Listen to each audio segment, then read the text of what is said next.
this afternoon, the whole of America's gone into a complete meltdown over what George was just happened to George Floyd, and he didn't deserve that. Absolutely never deserved that at all. It's savage, man. Just savage. Right.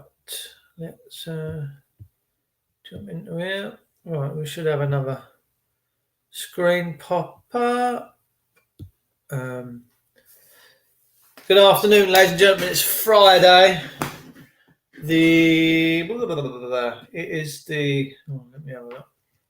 I'm half asleep today. 29th of May 2020. Minneapolis and many parts of America are on fire at the moment. Their police look more like stormtroopers, German stormtroopers, tactical SS Waffen units. And if you lived in a decent thing, you wouldn't need these people dressed up like that. For certain, you wouldn't. But there you go. What can you do? So, hang on a minute. I need to try and add this showing stream.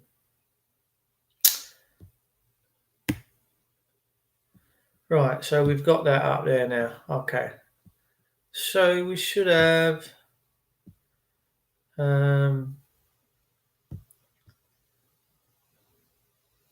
so I need to just check this out, make sure we're all good. Let me just get set up on my media platforms. And away we go. If there's any chat in the comment boxes, I'll come back to you in a minute. I'm not quite in that space at the second. Who we got in? Assumption. Hello, sweetheart. Stevie Downs. All right, gorgeous. Pauline Marsh. Hey, sweetheart. Stevie Downs. Lovely. Show.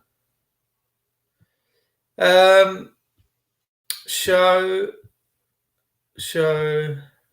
Oh, I've got to show all these contents. Have I all these messages? Hi, Dave. Oh, I see. Showing screen. Hello, Paulie.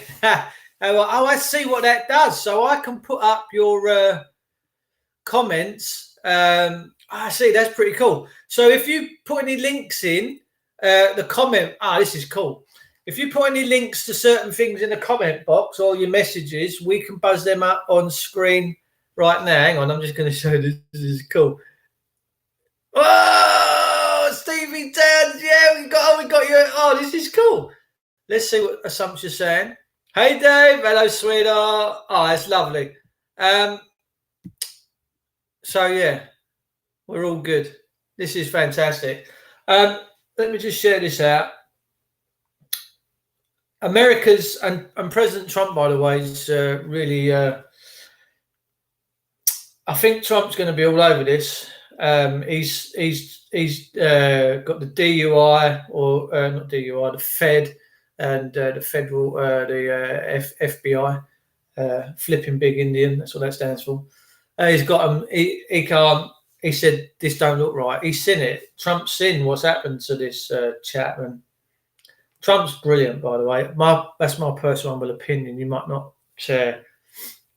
seen that for yourself, or you might not agree with that, but that's cool because that's your choice, is to have your own freedoms of expression and stuff. And it just harrowed me, and I always put myself in a situation of, Facebook. I'm just downloading. If you can see that in here now, let me just jump on this so I can see what you can see.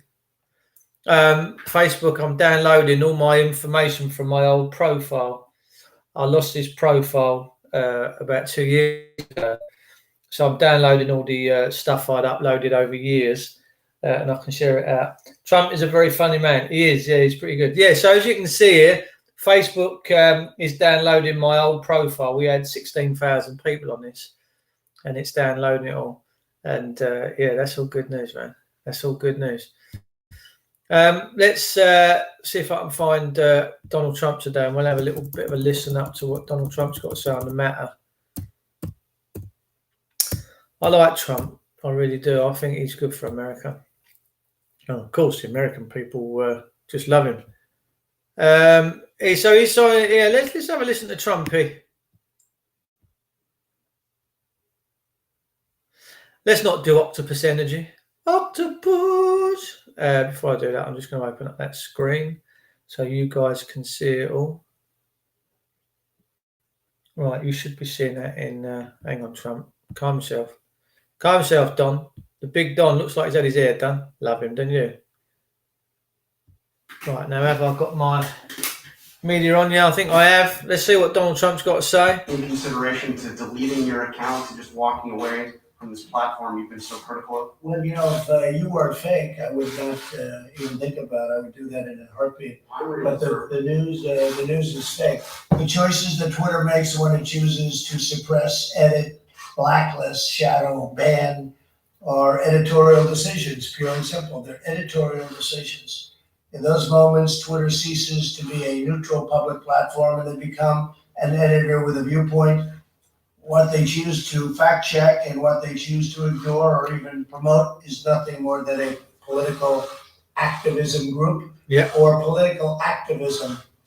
And it's inappropriate. Today, I'm signing an executive order to protect and uphold the free speech rights of the American people.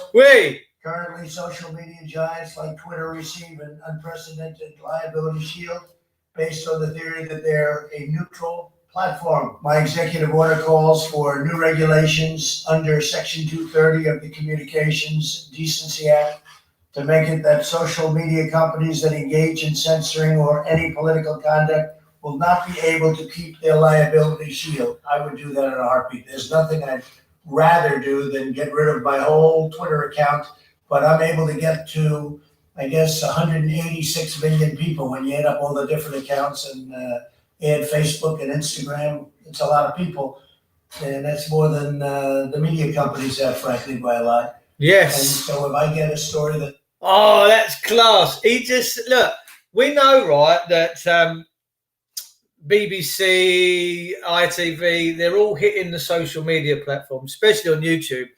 They've got their own platforms on YouTube, and you have to wonder why the BBC would even contemplate that.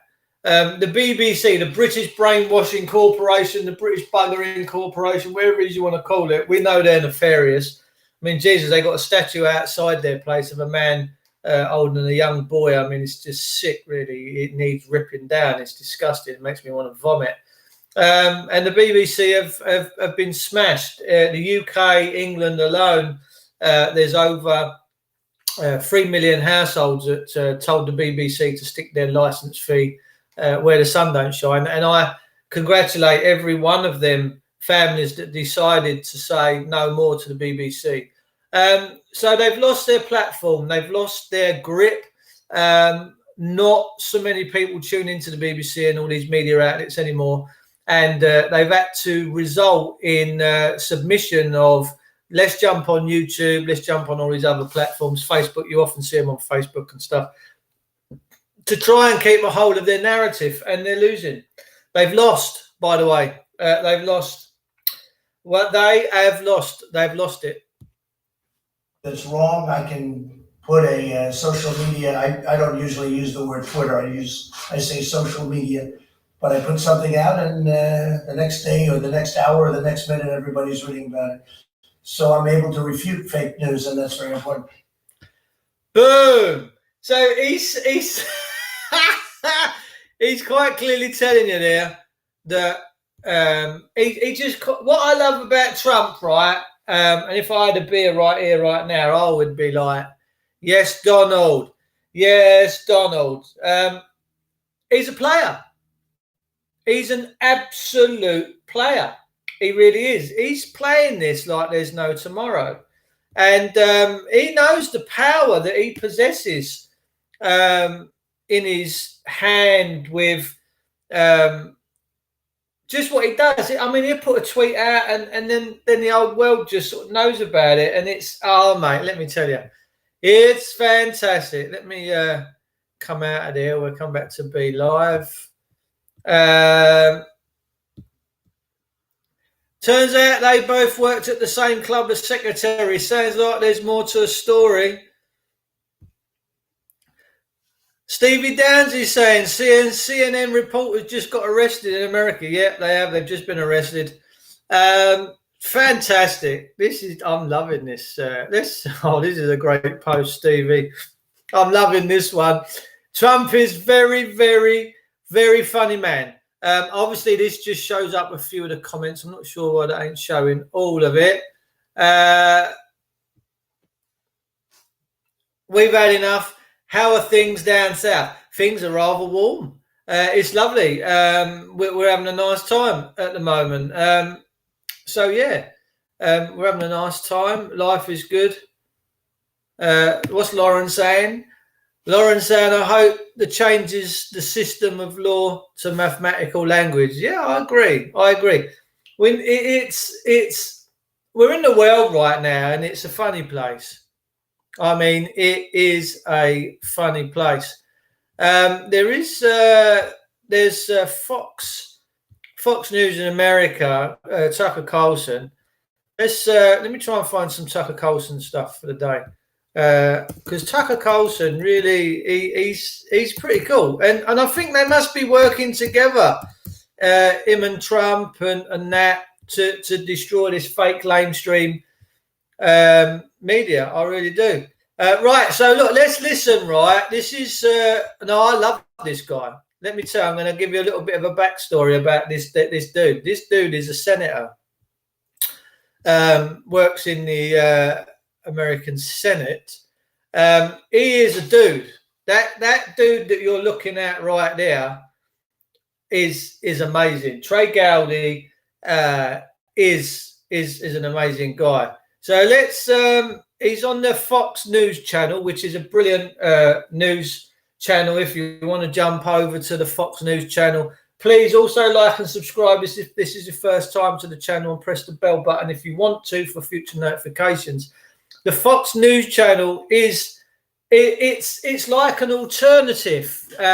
It's getting bigger and bigger and bigger by the day. And this news channel, I don't know if it's funded by Trump or there's any connections with that and Q. Who knows? I don't know. Yeah, that's a fantastic one. I've just found out. We'll be talking about that in a second as well. Facebook have just been fined $5 billion for suppressing news and for doing things that they ought not to be doing. So Mark Zuckerberg today is probably not. I'm going to put that comment up as well, because that's just fantastic. So I would suggest that we have a new truth platform that is now hitting the mainstream through Tucker Carlson, this channel, and with Donald Trump combined with his social media outlets. As he just said, he touches more people via his Twitter and his social media outlets than their news platform, and that's just fantastic. Former House Oversight Committee Chairman Trey Gowdy. He is a former federal prosecutor as well, and a Fox News contributor. Trey, good to have you with us tonight. This is just a heart. He's amazing, this guy. Story, and I think we focused a lot on the protests when we talked to Kyle, and I want to get your thoughts on that.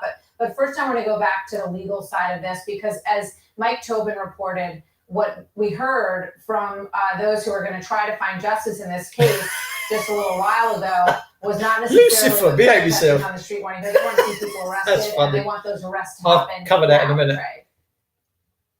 Yeah, Martha, I can tell you. I'm just going to get my phone, because I've got some stuff on my phone. I'll be back. Just listen to Trey. Oh, I'll put it in my pocket. His knee on another man's neck, they're already being arrested. And I don't need to wait on the feds. This is a violation of Minnesota state law. Amen. This is murder. It's either murder 1, 2, or 3 under Minnesota law, but it's one of the 3. So I'm happy that the feds are investigating civil rights violations. He's a fantastic prosecutor. All the time you want for that. There's really no reason that this officer has not already been charged Amen. with either murder 1, 2, or 3. Amen. Yeah, why do you think that is? I have no idea. I mean, I watched the video. I discussed it with Tim Scott, my friend on the way over here. And to see the officer's hand in his pocket, he's under no threat, no danger. Amen. There's no resistance. And you've got a guy literally the life-sapping. I'm just going to stop that there. We can see the police constable on the back of the truck. He's got his hands in his pockets. Now, what he's actually doing, how I see this, is he is using his hand to exert more force down onto his knee into the back of George's neck. I make Trey Gowdy right. I mean, I really do. This is murder. 1, 2, or 3. Out of him, and it is an inherently dangerous act. So it may not have been premeditated. Okay, take murder 1 off, but it's either murder 2 or murder 3. And I can tell you, in South Carolina, somebody would already be arrested. And if he weren't a cop, if it was just another person, Amen, killing someone in the street, asphyxiating them, there'd already be an arrest. You have to ask Minnesota why Asphyxiation, it takes that yeah. long to process. Crucifixion. It's pretty clear to me.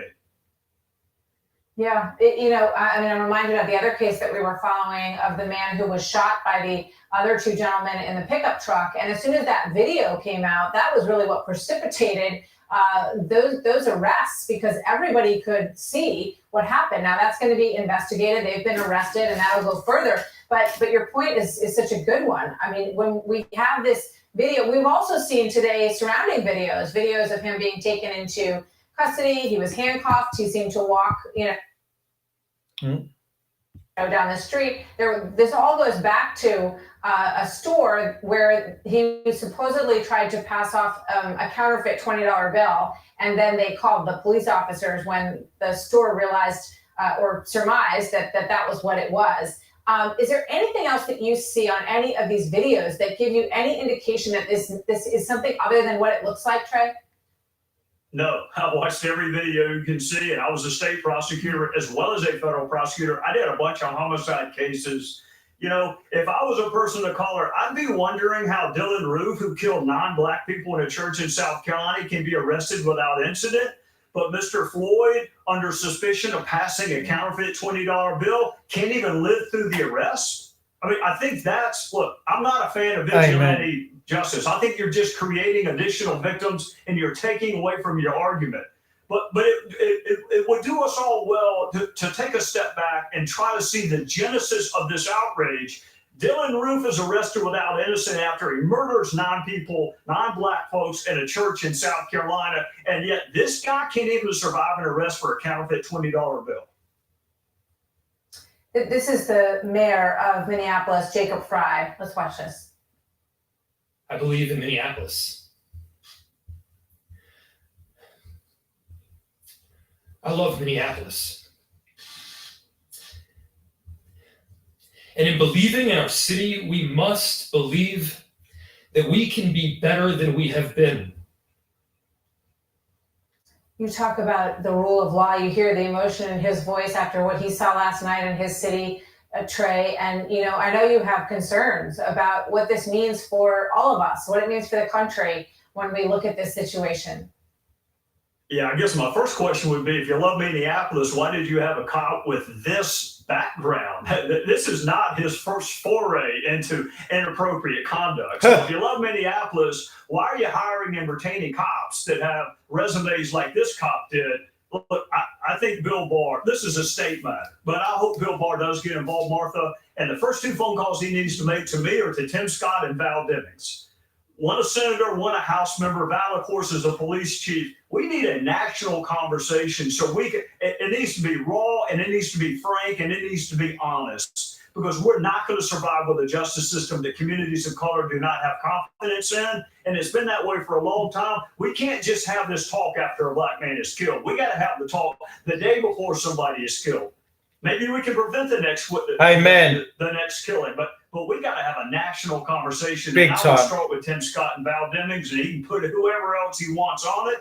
But this needs to be an American family conversation, not people putting torches to Target stores in Minneapolis. That ain't going to accomplish nothing. Well, you know what? We can start it right here. Maybe we can have Val Demings and you and Tim Scott all come together and we can start talking about this. I would love that. Let's try to put that together. I would too. Trey, thank you. I would too. Yes, ma'am. All right, let's work on it. Trey, thank you so much. Trey Gowdy. Yes, ma'am. Trey Gowdy is a good man, I tell you. He was a state prosecutor. I'm not too sure where he is. I know he sits in the Senate. Man, I'd like to buy that man a beer. I mean, I really would. Oh, some great news here, peasants. Let's just chuck up some comments. We got what we're seeing, people. Some just saying they know each other because they worked at the same clubs. Makes you wonder if something bigger is going on here. I mean, personally, for me, I mean, I think I witnessed the man die. I do. I genuinely do think that that's what I was witnessing. Lucifer's in the house. Go on, Lucy. He says that copper needs to be charged with murder. And what you got to understand is, people, your opinions are very, very important. We built this channel together. We grow together, right? And that's what we need to do as a people. Democracy is all about having the truth out in the open. Democracy is all about, if we're going to have a democracy and there's laws, that everybody lives by that law, regardless of where they are, what colour they are, what they live by, what they don't live by. Everyone is subject to it and no one is above it. So that's where everyone's cut from the same cloth.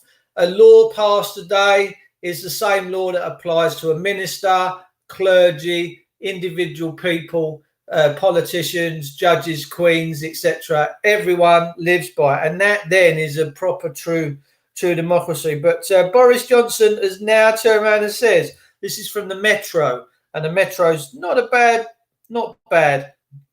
Boris Johnson says people can meet in a bubble.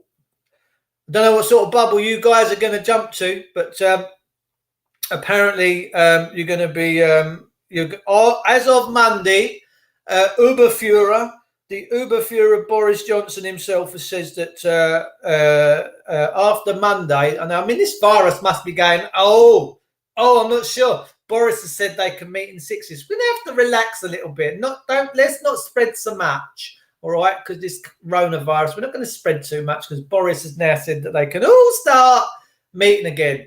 So Boris Johnson says you can all start meeting in bubbles of 6 after UK passes 5 tests. I don't know what these tests are. Prime Minister Boris Johnson has announced people will be allowed to meet outside in groups of 6. Oh, God bless you, Boris. God bless you, Governor. You are something else. You really are. You're the man. He says people in England will be allowed to meet in bubbles of 6 from different households. Can you believe this? This is amazing. Or 6 of different households, as long as it's outdoors and maintaining a 2-metre social distance. Meeting in private outdoor spaces is allowed. Oh, you lucky peasants. How lucky are you? It comes after he confirmed that the UK has it's been meeting its 5 tests, and the government set out to ensure that there'll be no second peak of coronavirus. How does... Do you think a deadly pandemic, scamdemic, plandemic would care an iota about what Boris Johnson reckons? do you really think it? Oh, easy. You know, I'm the head of the coronavirus. I'm the top bacteria virus out there. I've got all my buddies behind me waiting to come and infect everyone. Hang on. Whoa, put the brakes up. Well, what are we stopping for? We're going in, son. We're going. No, not yet. What? Why not? Boris Johnson said we can't. Oh, hang on a minute. Wouldn't want to upset the Prime Monster of England, would we? The PM has announced in his afternoon press conference, I know the toll of lockdown has taken on families and friends who have been able to see each other. Oh, Boris, thank you, darling, for throwing us some few bits of bread. It's like going down the park and feeding the ducks, isn't it? Yeah? It's like, Mum, Mum, I want to go to the park. Do you want to go to the park? Yeah, I want to go to the park. Yeah, what do you want to go to the park for? Do you want to go and see the girls? No, I don't want to see the girls with their boobs out. I want to go and see the ducks. Have we got any ends of the bread so we can take? Yeah? Let's take the ends of the bread so we can go and throw them in the ducks down at the duck pond. That'd be nice, Mum. Oh, yeah, let's do that. Let's go down there. Unbelievable. Unbelievable. So, this is the moment we find ourselves in. I'm trying to find this bit. Whilst I try and look for this, we might have a little look at some other little videos that are going on today in current news.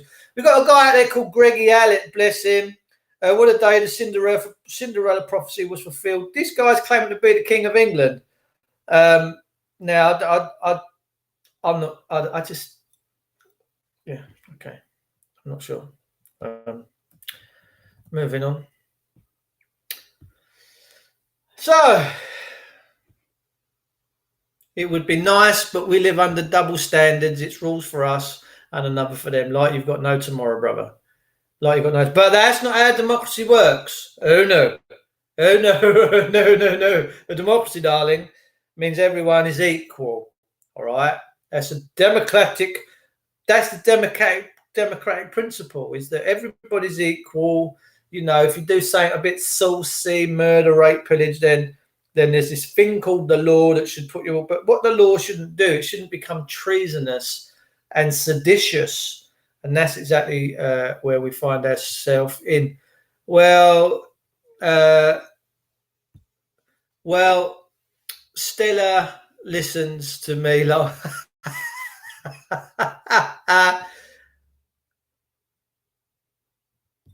Assumption's saying, I think he knew about the cop and he took him out when he got the chance. Murder, plain and simple, mate. I couldn't agree much more with that. Let me tell you. So it looks like Trump's weighing in on the Daily Mail. The Daily Mail have reported four Minneapolis cops are fired. Actually, we could go to the Daily Mail online. That's what I'll do for the future. I might set up some what the scabloids are putting out there. But for now, the Daily Mail saying that 4 Minneapolis cops are fined over the death of a handcuffed black man. He was also handcuffed by the time, hog-tied with his hands behind his back. Showed white officers kneeling on his neck for 6 minutes during arrest for forgery as he shouted he couldn't breathe. So this guy apparently has gone into a shop. He's wrote out a dodgy check because everyone's in lockdown and there's probably not too many people out there with too much money and that nowadays. And he's now dead. 4 Minneapolis police officers involved in Monday's incidents have been fired, police chiefs announced. Video footage taken by bystanders showed white cop kneeling on the neck of black man George Floyd during the arrest. Floyd was heard repeatedly telling cops he is in pain and he can't breathe before eventually losing consciousness. They killed him. He murdered him. Minneapolis Police Department confirmed the man later died in their hospital after suffering medical distress. Personally, he looked dead when they chucked him on the trolley and to get him in the ambulance and to shush him away. The problem for me is why everyone stood around with their stupid cameras out and didn't dive in and save the man. I couldn't have stood by and watched that. I'm sorry. And I don't care even if I'd have got hiding off the police or shot. At least I would have tried to save that man's life. I don't know why we're so scared of the police. They're not gods. They're Luciferian, a point of fact. The officers have been responding to a forgery in progress. Hardly a crime in a century, is it? Two officers in the video were identified. Perhaps he just wanted to have a meal. Perhaps he just wanted a bit of food.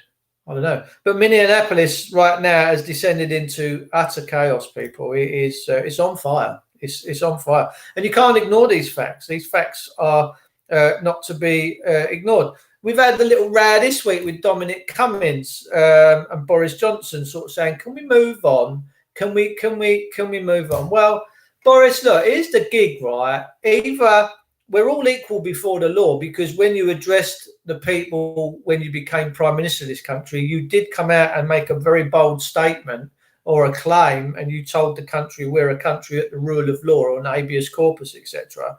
Well, the rule of law means everyone's equal to it, and you just made that qualification, right? Let's just see what some more comments. We've got some interesting comments popping into the room. Let's share these comments, and then you guys also can make your own minds up of what people are feeling and thinking at home, right? Dorothy Allen's popped in. See, it's all staged, false flag created by the Democratic, all to cause division to destroy Trump's presidential election. Maybe that's the case. But the point is, with Dominic Cummings and the administration and whatever you want to call them, there are a lot of people out there, and I do understand it. They're saying, well, Dominic Cummings, is he entitled to a private life? Yes, he is. Is he entitled to keep his children and his family private? Yeah, he is. Yeah, absolutely. Did he have the right to take his kid who's got Down syndrome, I do believe, or some Asperger's, or no, what's the other one he's got? He's got autism, maybe. I think his son's autistic. Did he have the right to take him to this place and blah? Yeah, he did. He did. But so did everybody else have that right, right? Everybody else has the right to get into their car. Everybody else has the right to a private life. I have the right to a private life, but my life in this sense is pretty private. But during lockdown, when everyone's been sort of told to stay at home, you would have thought that he might have been a little bit more switched on than he has been. And then, of course, we've got the media parasites descending on his home, trying to get and to catch him out, because that's what they're there to do, a pack of vagabonds, these media people. And none of them are distancing. None of them have got any like major concerns of a massive deadly virus. Not at all. Cockney Patriot is coming in here with a comment. He's saying Buckingham Palace is boarded up.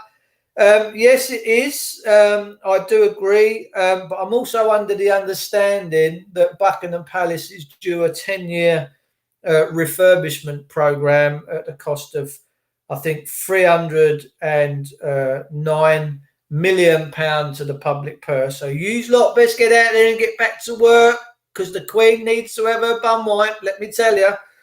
POTUS Trump proves he's the world statement again. If you love free speech, then take notice. Mr. Trump, President Trump, just enacted a law that the people of the world should praise him for, but the ignorant sheep will mock and laugh. Make no mistake, this positive action will be worldwide, not just the USA. Stand by for some action. The storm is here. WWD1, G1, WGA. President Trump signed social media executive order. Man, he's kicking it. He is kicking it. Now, we also have some genius. This has been reported in the Evening Standard. Police dire beauty spot lagoon black to keep lockdown flouting tourists away. Nut jobs. I might make a little suggestion here that we forward these constables that have decided to take this up for a mental health assessment, maybe some risk assessment, maybe some future training to avoid this mental conflict that they seem to be under. Police have dyed the usually turquoise blue water of a Peak District beauty spot black to deter tourists from visiting. Groups were reportedly defying the government lockdown. How dare they? To battle coronavirus, should I say, by gathering at the disused quarry on Harper Hill near Buxton. That beautiful mineral water that we all love to go out and buy and drink is better than Peckham spring water, let me tell ya. Yeah, we're having it. We are having it. Anne Marie's popped in. She's saying hello, Dave, and all. She's got that little gorgeous smiley face on. So yeah, British police not worried about burglary. Oh no. Not worried about too much raping nowadays. You girls, you're not getting no justice nowadays, are you, for your rapings and that, which is disgusting. But they're quite happy. They're quite happy to go out and dye a lagoon blue just so they can keep people away from it. You can't make this up. Reopening schools in Arizona are going to be made with partitions. So now your kids are going to be going to school in Arizona, and they're going to be partitioned off, treated like just complete plebs. So personally, if you have children and you go to school and you see these things being set up, I would turn around to the people that run these schools and say, you lot are crazies, we're off, we're homeschooling, stick your education where the sun don't shine. Remember, another brick in the wall, right? That's all this is now. You're just another brick in the wall. That's it. End of. Daniel Mullins has popped in. He's coming in with his gorgeous comments as always. I'll let you deliberate over lovely Daniel Mullins' comments here. They're all up for everyone to view. I hope you realise your comments are going out live now, people. Come on. Lawrence just said, well, put your comment up in the sec, darling. We will. Anne-Marie Sarfield, gorgeous, mate. Nice to see you. Let's see if we can find some more beautiful videos for sharing. Trey Gowdy, by the way. Right, here we go. This woman's pretty cool as well, Kaylee. Let me tell you. Have you lost money in your pension? No, mate. Why don't you go and jump off a bridge? and stop coming up with all your ads, you numpty. Signed an executive order as early as today targeting social media comes amid a growing dispute with Twitter. Go on, Trump! The platform decided to attach a fact-checking link to a couple of his tweets for the very first time, one of many big issues on the agenda at the White House today. And joining us now live from the North Lawn, the press secretary, Kayleigh McEnany. Good morning, Kayleigh. Good to join you, Ed. Good morning, to have you. Kayleigh. As you know, there are now over 100,000 Americans who have died from COVID-19. Joe Biden went on Twitter to say, quote, to those hurting, allegedly grieves with you. That's coming from the likely Democratic nominee. What is the message from the president and you this morning? Well, the president tweeted about this not too long ago, that his heart goes out to those families. But more than just a statement, the president took action on this last week. He lowered the flag to half staff for several days in anticipation of this number coming up. As the president has said, even one death is too many. He grieves for the loss of life. And, you know, because of this president, we stayed far below that 2.2 million estimate that was initially out there. The extraordinary efforts of this administration and the work of the American people helped to keep this from being much worse than it could have been. Where does the president believe that we are this morning in this fight against COVID-19, Kayleigh? Well, we are seeing mortality coming down today. At this point this week, we're seeing mortality numbers as low as they were 2 months ago. So before we really started hitting that peak. So again, this is a testament to the American people. The president said, I encourage you to socially distant and wash your hands and take these measures, and issued the stay-at-home order via the states who issued it in guidance and coherence with the White House, and that saved lives. And we're in a better place today as we look to reopen the country. We're doing it safely, and this president should be credited for making the hard choice to shut down the economy and now the right choice to reopen the country.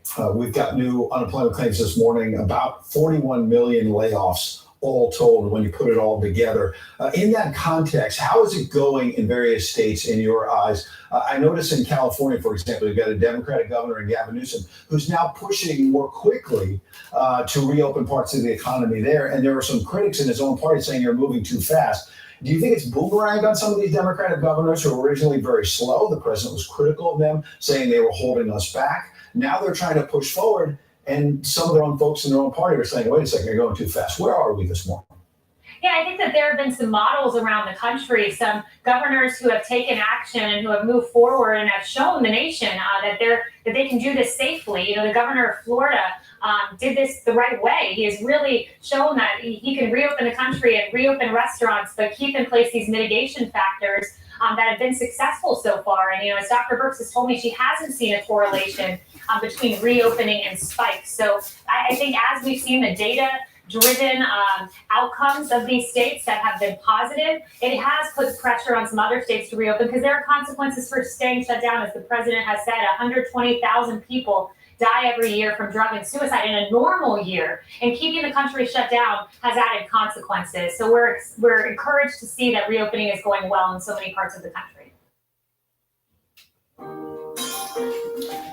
Fantastico!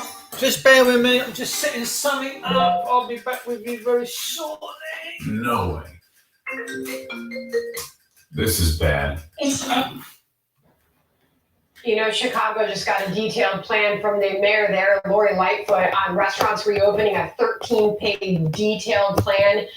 There is a lot of criticism here in New York for the governor, Andrew Cuomo, and the mayor of New York City, de Blasio, over their slow walk and the slow reopen here, Kayleigh. The president met with Governor Cuomo yesterday. Can you shed a little bit more light on how that went, and how does the president think that the mayor and the governor of New York are doing with this reopen?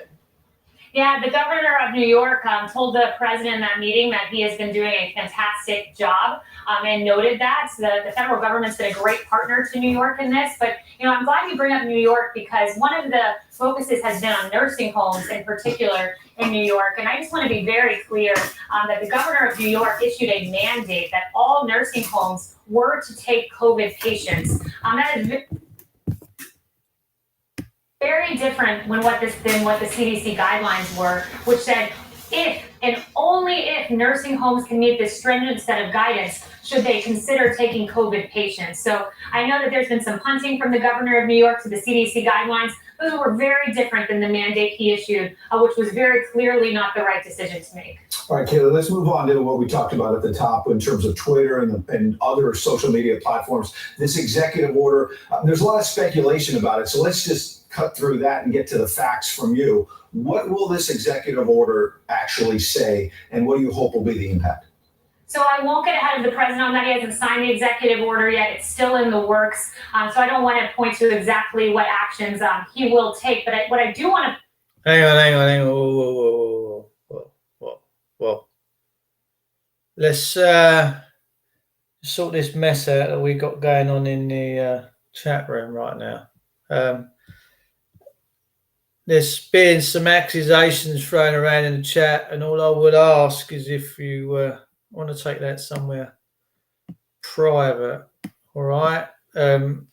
We don't kind of want to do that here. Yeah, that's not good. So I don't know if I can delete that. Yeah, I can. Yeah, if you can, we shouldn't be slinging stuff like that around. If you've got proof, that's fine.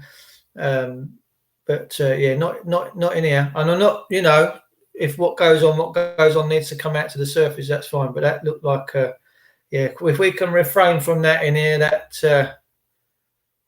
that'd be fantastic. All right, okay, cool. Yeah, take that somewhere else, please. I'm gonna hide them. Where's my moderators? Anne-Marie Sarfield. You just become one.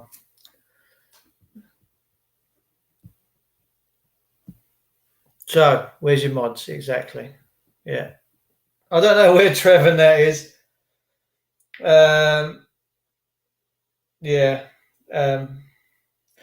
Look, I don't know what goes on, I can't vouch for people in it, but I'm not even going to get stuck into that vibration, to be fair.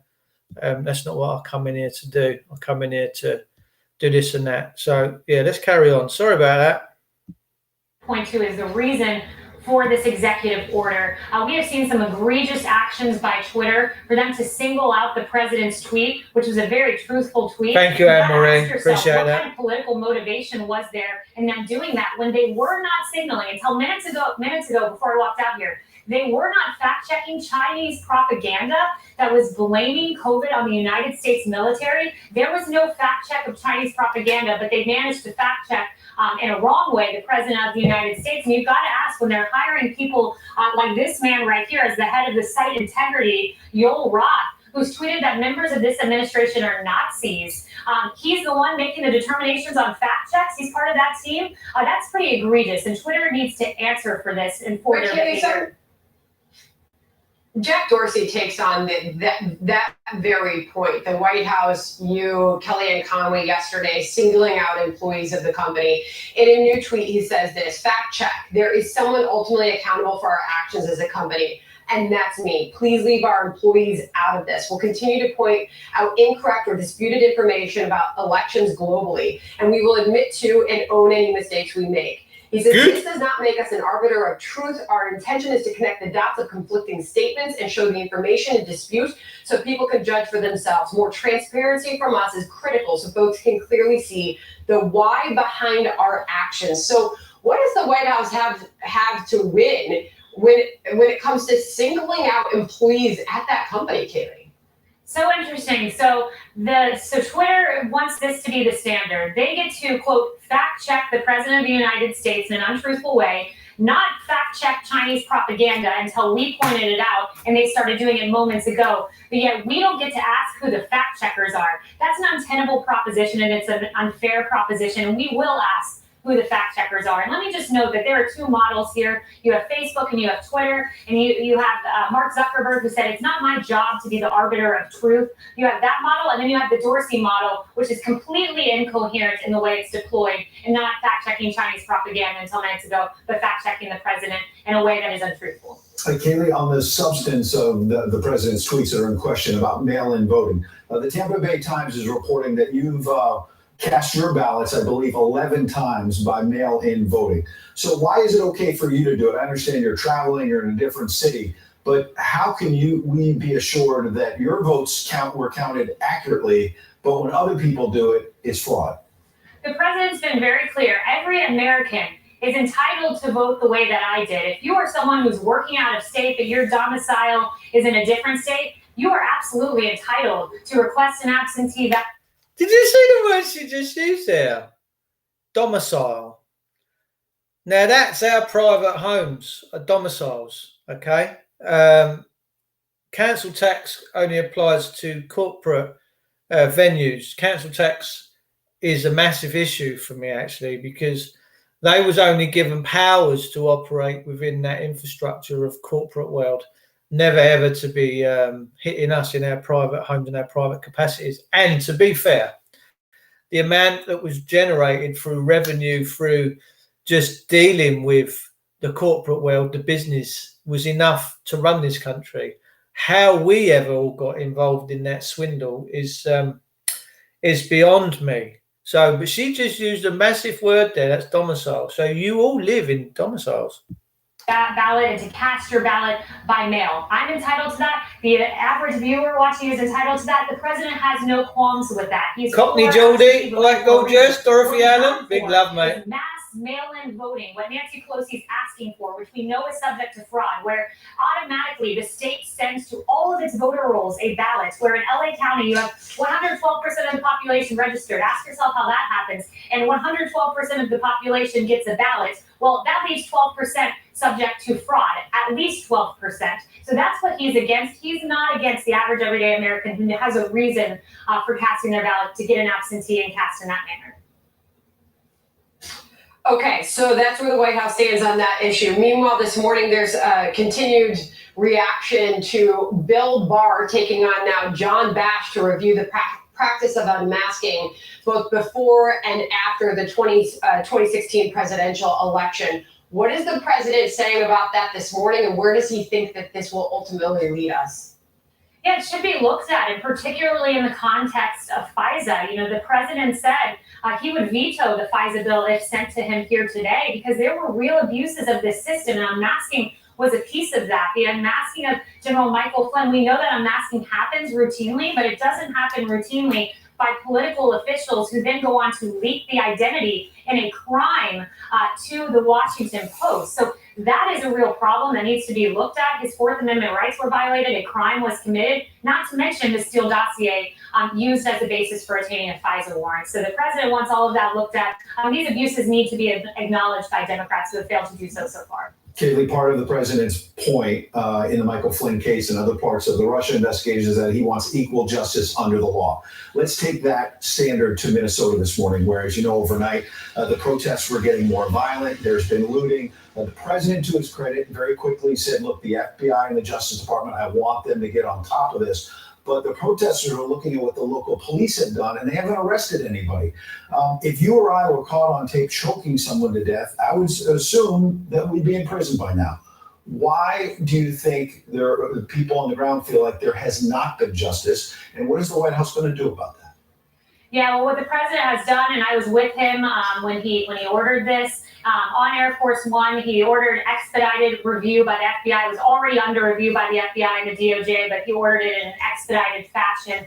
He was very upset by that tape. That was an egregious thing to watch. It was hard to watch. This man deserves justice, as the president noted yesterday in his tweet. He's directed the FBI to get to the bottom of this, because we should never, ever, ever have to watch a tape like that again. It was appalling. What's the reaction of the White House to these protests turning violent overnight? Now you're not just seeing it there in Minneapolis, but other parts of the nation, Kayleigh. Yeah, these protests, everyone has a right to protest. There's no doubt about that, but it needs to be peaceful. Without looting, I know that there was a man who lost his life last night, and our hearts go out to his family in that protest. So, you know, you have a right to protest, absolutely, but let's do it peacefully and in accordance with the law. Amen. All right. Kayleigh McEnany, we certainly appreciate your time this morning. Thank you. Yeah. See, that's the thing. They've descended into what's happened here? they've descended into some sort of violent behaviour, and we can't do that.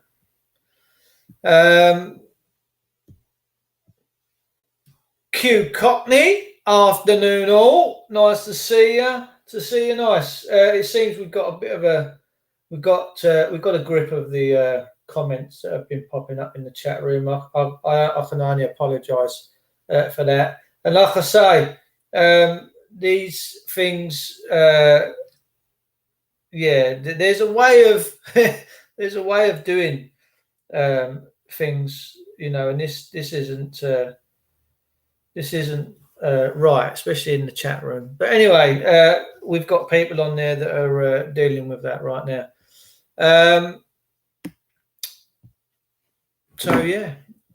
It's put me off my throw a little bit. I don't like that when people attack one another. But there you go. Righto. Let's see what other stuff we've got. I'm trying to find the link where Facebook have been fined $5 billion, which is rather significant.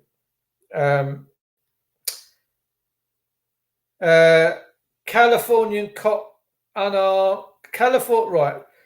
Californian cop pins down a black kid on the floor and just punches him in the face. I mean,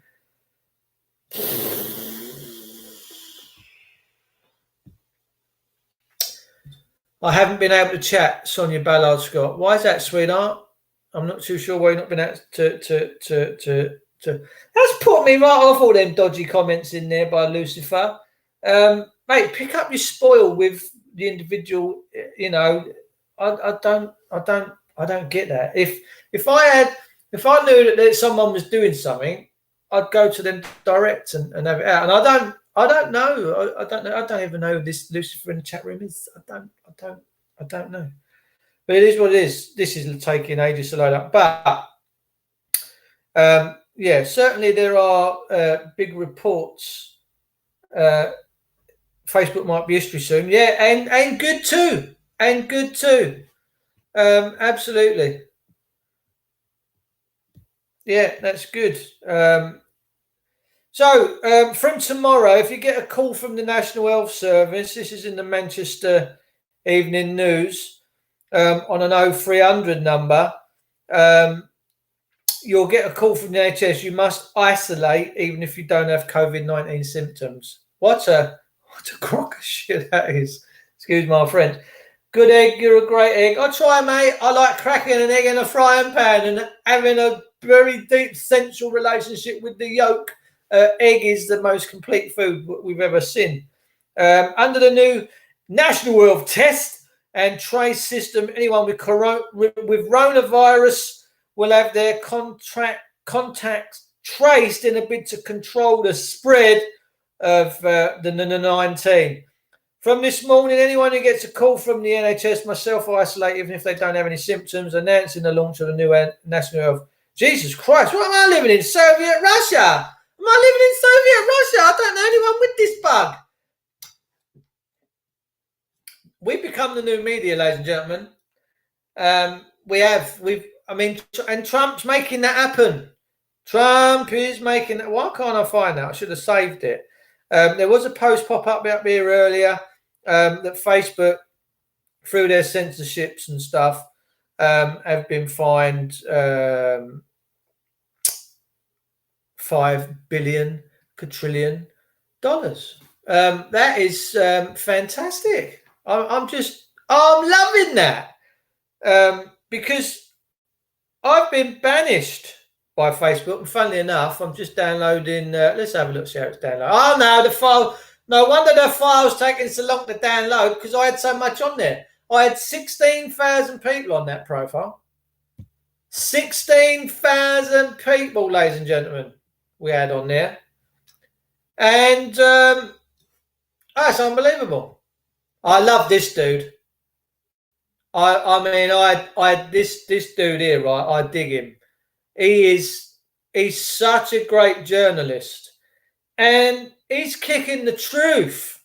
Do you ever wonder? Oh, not you again. This lady is really, really, really great at Amazon. She looks a bit Amazonian.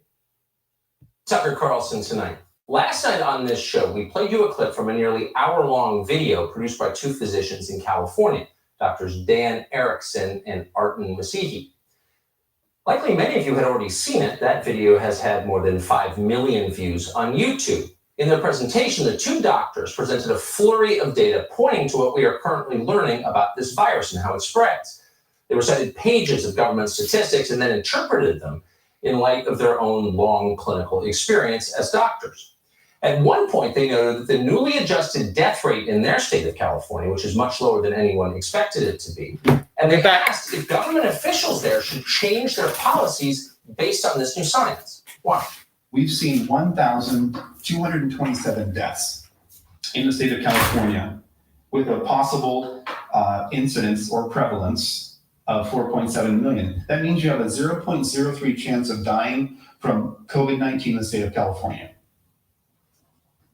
0.03 chance of dying from COVID in the state of California. Does that necessitate sheltering in place? Does that necessitate shutting down medical systems? Does that necessitate people being out of work? So whatever your view of the mass quarantines, and maybe you're enthusiastically for them, the questions you just heard are valid questions. In fact, they're critical questions. We should all be asking those questions, including and especially our policymakers. But as Dr. Erickson pointed out later in the video, dissent of any kind is no longer tolerated in this country. Fact-based honesty, which is the soul of science, is under attack, even in hospitals. Dr. Erickson described physicians being pressured to classify illnesses and deaths as related to coronavirus, whether they believe that to be true or not. We aren't pressured to test for flu, but ER doctors now, my friends that I talk to say, it's interesting, when I'm writing up my death report, I'm being pressured to add COVID. Why is that? Why are we being pressured to add COVID to maybe increase the numbers and make it look a little bit worse than it is? I think so. So what you just heard, what Dr. Erickson described, is called lying. And lying has no place in science ever. It's scary to think it takes place on a large scale in hospitals. He says it does. Viewers of Erickson's video were shocked and transfixed by this. They forwarded the video to friends who forwarded on to their friends. And suddenly, millions of people who spent the last 6 weeks on a diet of Tiger King and internet memes were watching sober-minded medical researchers reading from charts of statistics. It's hard to recall a science video taking off like this one did. Not everyone was impressed by it. Some criticized the doctor's policy conclusions. And of course, that's fair. Decent people have different opinions. We're not entirely certain what the perfect response to this pandemic is. Nobody is certain. There's no objective answer at the moment. At best, we can plod along with open minds and good faith. More informed debate is exactly what we need to make wise decisions going forward. Unfortunately for all of us, informed debate is exactly what the authorities don't want. They want unquestioned obedience, so they're cracking down on free expression. Last night, the doctor's video, the one you just saw, was pulled off of YouTube, the largest video hosting site in the world. It wasn't an accident. YouTube admitted doing it. The company cited a violation of, quote, community guidelines, and they did not apologize. Looking back, when all of this is finally over, and it will be, it's likely we'll see this moment, what YouTube just did, as a turning point in the way we live in this country, a sharp break with 250 years of law and custom. The two doctors' video was produced by a local television channel in California. It was, in effect, a mainstream news story. The video was not pornographic. It didn't violate copyright or incite violence or commit libel. It didn't break any law. The only justification for taking it down was that the two physicians on screen had reached different conclusions. No fighting in the chat room.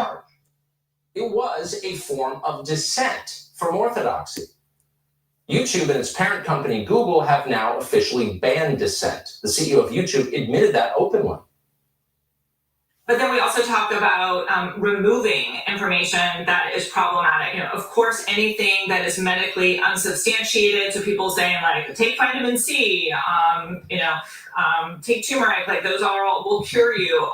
Those are the examples of things that would be a violation of our policy.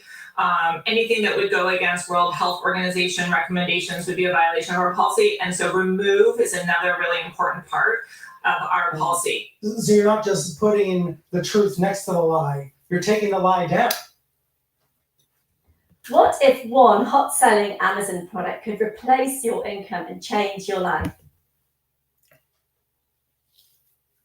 Yeah, that's a pretty aggressive approach. We're removing, quote, anything that would go against World Health Organization recommendations. It'll now be taken off the internet. Consider that for a minute. As a matter just of science, it's ludicrous. Like everyone else involved in global pandemic policy, the WHO has often been wrong in its recommendations. A lot of people have. In mid-January, WHO told us that coronavirus could not spread from person to person. In March, they told us that face masks didn't work. Those were lies, and they were welcome on Google's platforms. Doctors who are actually treating patients with the virus, meanwhile, have just been banned. So no, this is not about science. Censorship never is about science. It's about power. Big technology companies are using this tragedy to increase their power over the American population. They're working in concert with politicians in order to do it. Just today, Facebook removed an events page for a political protest in Michigan. Governor Gretchen Whitmer, who runs that state, was no doubt pleased to see it. Grossly mismanaging an entire state is a lot easier when citizens are not allowed to complain about it, and now they're not. Last week, Facebook founder Mark Zuckerberg explained that protests like these are no longer protected political speech. They're, quote, misinformation. How do you deal with the fact that Facebook is now being used to organize a lot of these protests to defy social distancing guidelines in states? Is somebody trying to organize something like that? Thank you. That qualifies harmful Cheers. information. We do classify that as harmful misinformation, Hang on. and we take that down. Harmful misinformation. That is a phrase familiar to anyone who has watched totalitarian regimes in any country. It's now how Mark Zuckerberg describes political opinions he doesn't like. Our free press exists to push back against obvious abuses of power like this one. It's the reason we have a First Amendment. It's the only reason we have a First Amendment. But suddenly our media are not concerned about freedom of speech. Reporters applaud our overlords as they punish us for disagreeing. You just saw it in that clip from CNN. That happens every day. Our media are no longer challenging power. They are colluding with power. All right. That may be why there's been so little critical coverage of the massive expansion of our surveillance state currently in progress. In the name of fighting the coronavirus, tech companies are now following you through your cell phone. They're watching you from above with drones. Those sound like paranoid fantasies. They are not. It's happening as we speak. Needless to say, our politicians approve of this. How do you feel about the drones? Look, at this point, we need to save lives, and it's really important that in public spaces, people are abiding by the directives. Yeah, we've got to do it.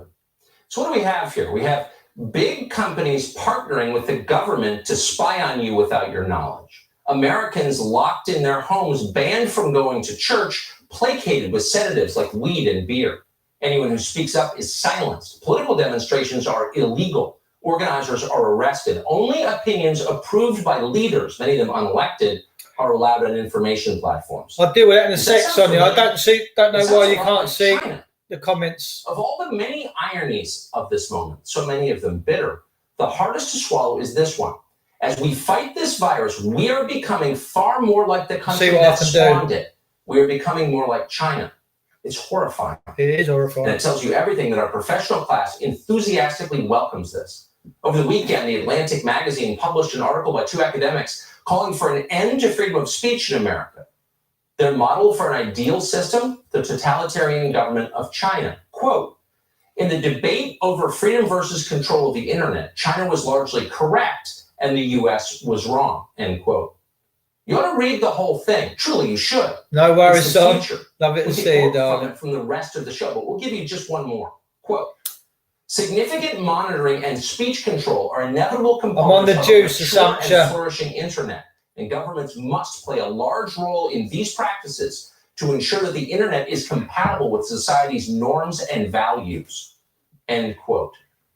Norms and values. Whose norms and values? Well, our leaders' norms and values, of course, but mostly their interests. Those in power are the ones our professional class seeks to protect, not the rest of the country. Freedom of conscience never endangers the public. It only threatens the powerful. It endangers their control. It hinders their ability to dictate election results, to loot the economy, to make policies based on whim for their own gain. No wonder our leaders have done such a poor job protecting us from China. They're on the same team. Amen. Save up to £200 with Octopus Energy. Oh, go away, Octopus Energy. Only large energy. Who pays energy bills anyway? Do you? I don't. Dave Rubin is the author of the fantastic new book, Don't Burn This Book. It came out today. We're happy to have him on tonight. Dave, thanks so much for coming on tonight. Thanks, Tucker. Good to be here. Good to have you. Do you notice that the norms and standards, to quote the Atlantic, of American life seems to have changed overnight, and all of a sudden we're being told we must accept things that are unimaginable 2 months ago? Yeah. Well, Tucker, there's so much to talk about here. First off, I didn't realize I was going to be on a sci-fi show tonight, but we are entering a dystopian future. We are entering an authoritarian future because, as I've said to you before, authoritarians love authoritarianism. So they're taking this opportunity when we're all confused, we're all locked at home. The only way we can communicate with each other is through their pipes, is through YouTube and Facebook and Twitter and everything else. And they're actually finally saying to us, this is who we are. I mean, the Atlantic is ridiculous. I don't know anyone that reads it anymore. But the bigger issue here is the YouTube, Twitter, Facebook component of it, because we are now saying to them, or they're saying to us, we're going to tell you what's true. And if you dare go against what we say is true, not necessarily what is true, but what we say is true, then we're going to boot you. So, Amen. Of course, the other part of this is that it will always only be one side that gets booted here. I mean, is Facebook running around and is Twitter and YouTube running around? Are they taking away all the Russian collusion videos that were up over the past couple of years? I'm pretty sure MSNBC has a YouTube channel that still has videos on it. So we need to debate these things. If I was to interview these doctors that you showed me, would my channel be deleted? Am I not allowed to talk about it? Is that not what science is about? Test theories. And this may be the most important part. It's not as if the WHO is infallible. They were literally just a few weeks ago telling us not to wear masks.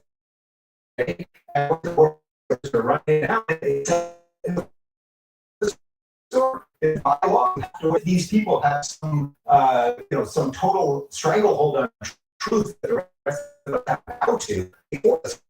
Unfortunately, big test now more than ever because we're trapped at home and it's the only way we can communicate.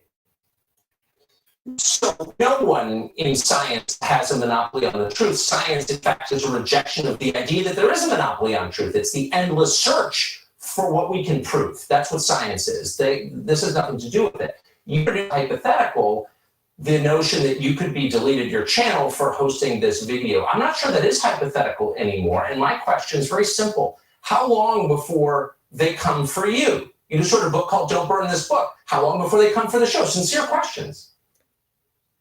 Yeah, well, at some level, I don't want to think about it, but Tucker, you've written a couple of books, and you know that the publishing process takes quite some time. UK media, yeah, it's pretty good, man.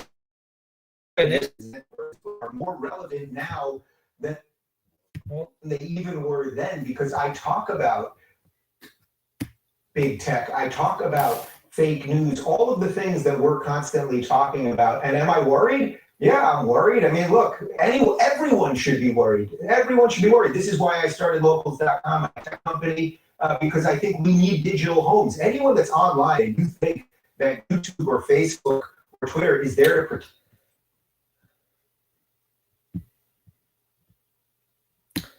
Right. Thank you, UK media, for your gorgeous comments. Loving the double crossing flag there. Beautiful. We got an extract from the Daily Mail here, people. I will start getting the tabloid ragloids up so we can start sharing their information. And you can start seeing what's going on out in the world. The brother of George Floyd, Philanese, Floyd made a declaration. He said they executed my brother George Floyd, brother's calls for killer cops to get the death penalty. As he says, he understands why riots are happening because they have had the same pain. Bearing in mind, this George Floyd only went in to get some food, right? So if people, we're in exacerbated times. You know, there's a lot of people out there that are not working. There's just so much going on. There really is, and it's such a shame. Still dips down sometimes. I'm watching it also on my laptop so I can see what you can see. Maureen, nice to see you, Maureen. Lovely to see you. Nice to see you. Thanks for tuning in as always and ripping it up. Assumptions she's being saucy. It is a Friday. She's seen me drinking me juice and loving the juice. Sonia Ballard Scott. Now, Sonia's just popped up and said she can't see why her messages are not in the chat room. Well, I can tell you that I can see your messages in the chat room. Why choose a flag idiot to be your mod? It's not a good look. A flag moderator. I didn't know I had. UK Media, Fruitcake Watch, Dave Y. Yeah. Anyway, my moderator's doing a fantastic job there, by the way. Keeping up the big end of the channel, trying to keep it funky fresh. Let's try and, Pete, let's just bring some light and love into the room, peeps? That's what this is all about. Let's see what my Facebook's doing. Oh, look, it's still downloading, still creating files. I said yesterday, this is a great platform we operate from on a Thursday night. You should see that come up in your screen in a second. Let's just wait for that to pop up. Wake Up UK. Great channel, growing all the time. We get in there on Thursday nights between 9 and 10:15. We have Kaylee. She comes on and does a chit chat on there. Jason Tyler is the man that puts it together, and he does a fantastic job in doing that. And you'll meet a lot of people also, and it could be a good way for you to connect locally with people in your areas, because this is what we're all looking for, right? We're all looking for that connection. It's free to join. You can donate £3 a month. That's up to you. All proceeds go to Jason and how he runs all this. It's got nothing to do with me. I don't do nothing what I do here for money. Lots going on in the world. But his brother, George Floyd's brother's now called for the death penalty with regards to his late brother's life. And it is his late brother's life because his brother sadly is no longer with us. And our leaders making a mockery out their own quarantine. Yeah, they are on a daily, weekly, hourly basis. Dominic Cummings is just, I mean, I can't justify his actions because it affects everybody in the country, right? The foxes I feed have 3 cubs, and hopefully I'll get them on camera next couple of weeks. Oh, beautiful. Beautiful. We've just seen a fox run across our field. Lauren's in the room. Oh, that's lovely, isn't it? Foxes, they're all part of creation. They're just all gorgeous. Morriston Hospital main entrance today at around 3 p.m. Nobody there. Hospital's empty. So let's dig into some nuts and bolts, right? Let's dig into some nuts and bolts. Let's go and look into the Great Plague, okay? And we'll look back into history. Let's see what pops up on Wikipedia, okay? Let's see whether you can see this. So we're waiting to see whether you can see this. Here we go. You should be able to see that. Google. I should get told off for not using DuckDuckGo. Right. Look, let's people keep it clean in the chat. Yeah, that's all I'm saying. Right. The Great Plague lasted from 1665 to 1666. It was the last major epidemic of the bubonic plague that occurred in England. It happens, and this is what it looked like. All right, you're seeing up here. You've got the pneumonic plague, is a severe lung infection caused by bacterium Yersinia pestis, which was from rats. It was the fleas that come off the rats, and it was symptoms included fever, headache, shortness of breath, chest pain, and a cough. They typically start around 3 to 7 days after exposure. It is one of the 3 forms of plague, and other being septic, I can't even say the word. So the epidemic was on a far smaller scale than the earlier Black Death pandemic. So let's have a look at what it talks about, how people were back there. Some of the city's necessities, such as coal, arrived by barge, but mainly came by road. Carts, carriages, horses, and pedestrians. Oh, hello, not one of them. They weren't about back then, Del Boy, were they? Another hazard was a choking black smoke belching forth from the factories which made soap, from breweries and iron smelters, and from about 1,500 houses burning coal.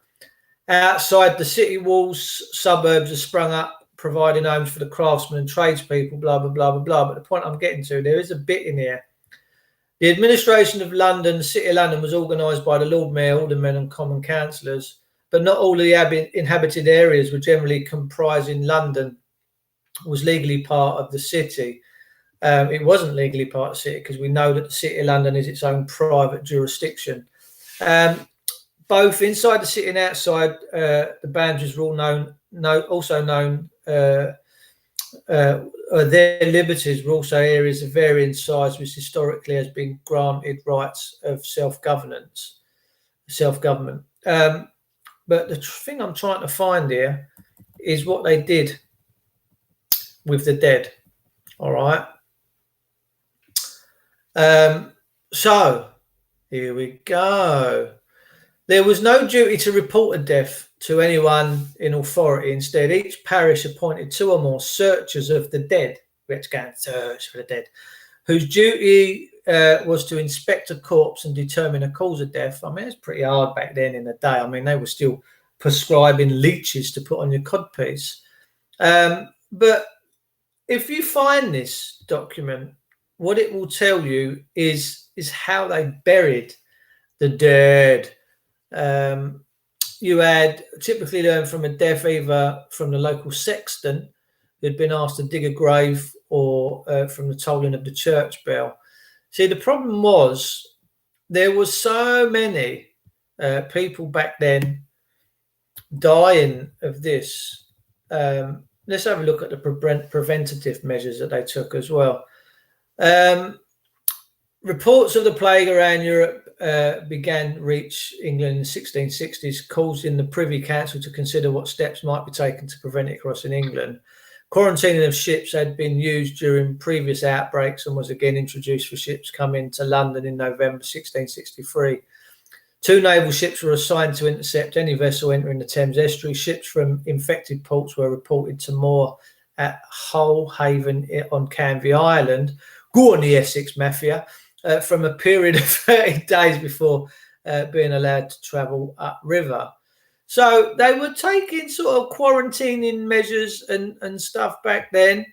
For sure they were, but I don't suppose it had the thing that was going on like we've got today with it's just gone too mad.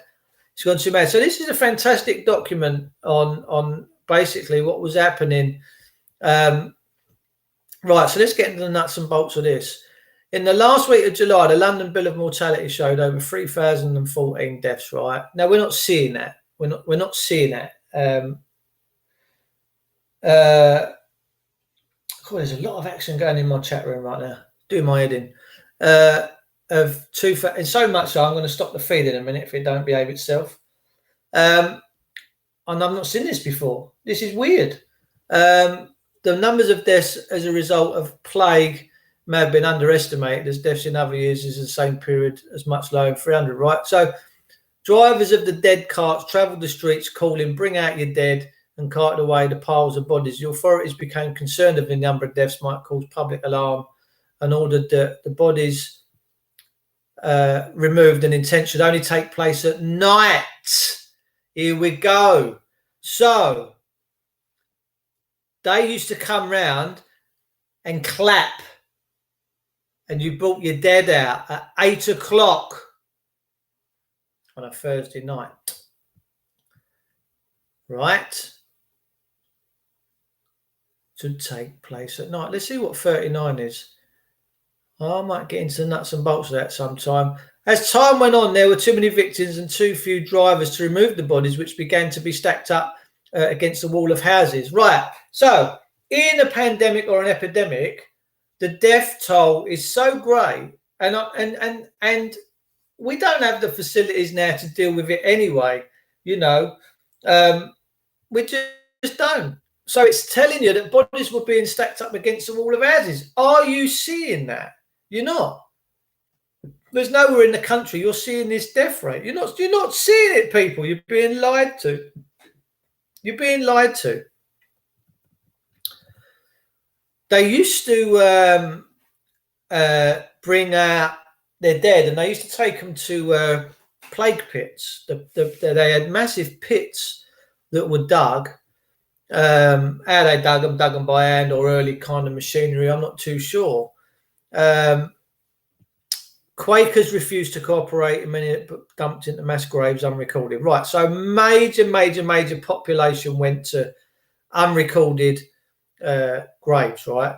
You couldn't cope with this. You couldn't record it. It was just unbelievable. And then obviously the Great Fire come along and it pretty much wiped out the plague. But the point is, if you had a pandemic or an epidemic, there would be chaos would ensue. There would be bodies outside houses. It would stink. Is anybody up and down this country? Now, I went to a school next to Samuel Pepys in London. Samuel Pepys was quite prolific back then, dealing with all this. He was a minister in Westminster. And there is a school in South East London next to my old school, Haberdasher Aske's, that is named after Samuel Pepys, although it is a bit of a shithole, excuse my French, the school, it's not very good.